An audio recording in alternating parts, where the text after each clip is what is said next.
Scott Roberts. I just want to share with you some amazing opportunities that are in front of us um, and a new project that we're working on that I'd love to have you get involved with us. Um, I'm going to share some slides with you. Trip in the Philippines, and when the harvest is ripe, you have to bring in the harvest, and truly the harvest is ripe right now. Most of you are familiar with our vision to partner with local churches to present every believer fully mature disciple in Jesus. And the way we do that is through our seminars. We hold a seminar in a location and then invite pastors to join disciple maker groups for about 6 months. Every week they meet, and from that place we're able to grow them into disciples that can then in turn they go out and make their own disciples. Right now, God's blessed us to have over 100 of these weekly groups that are meeting in all these different nations, including the U.S.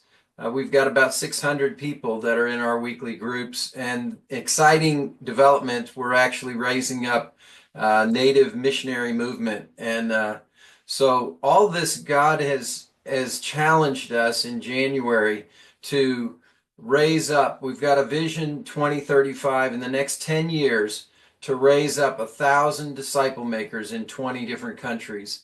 And God's given us some keys to fulfilling this vision. The first is sustainability. Jesus said that we are called to bear fruit and fruit that remains. And having our ministry be self-sustaining, continuing, is a big push for us now in Take the Challenge. I've been to a Bible school in Kenya that was raised up in the 90s, and it was doing great work there. But when I went there, it was just a ghost town. It was empty. The missionaries from the U.S. left, and nothing. The buildings are just empty. The well is not working because the pump broke, and it's just broke my heart. And similarly, I saw the same thing in ministry in Tanzania. A friend of mine's sister has been there 30 years, and they raised an orphanage and a school and all these great things with the assemblies there. And yet, a year after they left, there was nothing. All of the things had been taken, and I just really am determined not to. I want to have fruit that remains. So to do this, we found that in order to raise up these, in addition to self-sustaining, is we need to be able to pay the cost, and not just us, but those who we are ministering with. Jesus said, if anyone follows me, would like to follow me, needs to take up his cross daily. And the ones that we're ministering to, we bear each other's burdens, but every person needs to carry their own load. And so we're excited about doing that. In order to reach these 20 countries, God's given us a threefold strategy for taking nations. First, we need to establish a beachhead, kind of like Normandy, where we have to get in there and have an entry point and a strong place that we can set our feet into the nation. From there, we raise up what we call outposts, which are groups of disciple-making groups in a certain location. Once we've raised up several outposts, then the last phase 3 is the command center. And that's our project I want to talk to you about. In the Philippines, I just got back from there just in April. And I want to introduce to you a couple named Wilson and Angelica. I have been mentoring them and walking with them in this disciple-making process for the last 8 years. And they were working, Wilson is working as an architect, and also in his church, he was the associate pastor, youth pastor, worship pastor, but he was working full time. And in 15 months ago or so, he stepped out to launch his own church. And so that made me want to go there. And I went there last year in May, and we raised up 3 of these disciple-making groups there. And within 9 months, they had raised up 16 of the people in his disciple maker groups had raised up and launched their own groups. So by the time I got there last in March, there was already 20 groups. And then by the time I left, we had 30 active groups from 35 different churches. One of those churches that they are, we went to hold a seminar is called Nuevo Vizcaya. It's 4.5 hours from their house.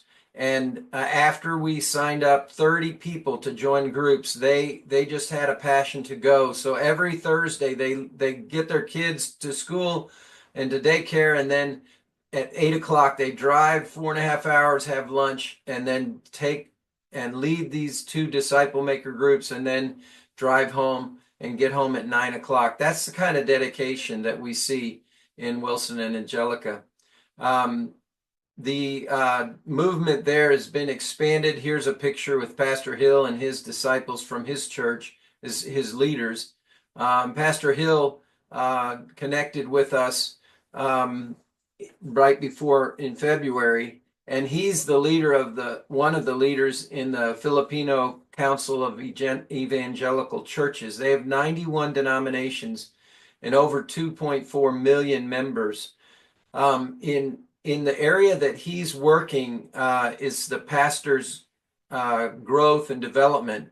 They have launched a program called the Decade of Discipleship in 2022.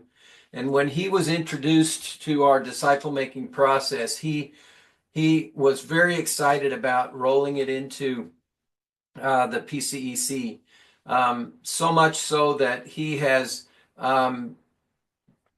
selecting two couples from each of 10 different population centers there in the Philippines, and we're going to bring them together and join them into these groups in October, and each of those people will be trained, and then next March we'll be expanding to each of those 10 cities and raising up outposts in those places.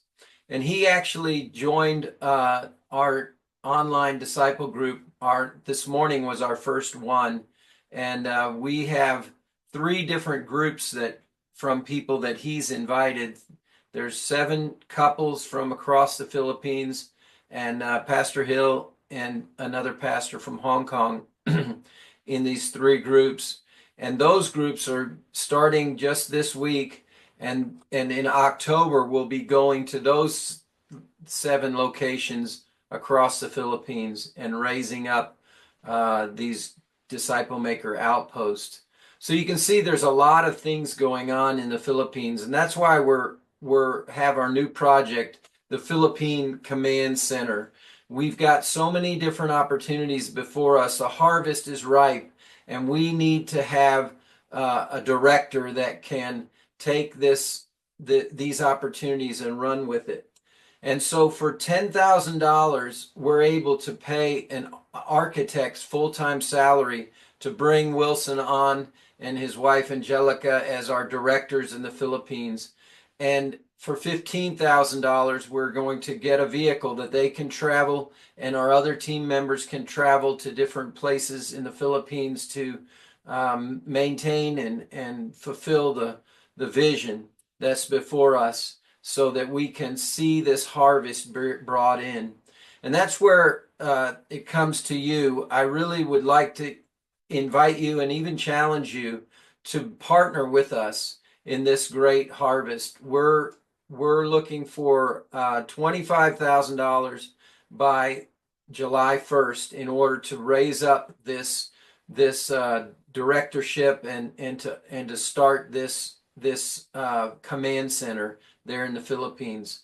And would you help us? Would you pray with us? But would you also give sacrificially $25,000? We can have national native missionaries that not only are reaching all throughout the Philippines, but our vision is to reach into all of the South Asia nations that God is giving us from the Philippines, with nationals not from the U.S., but from the Philippines, so that we can have a sustainable process there in the Philippines that can reach nations for raising disciples according to Jesus' command. Go into all the world and make disciples. Thanks for your consideration, and thank you for being a partner and praying for us in this great work. All right. Have a great day and look forward to hearing from you. God bless you. Bye-bye.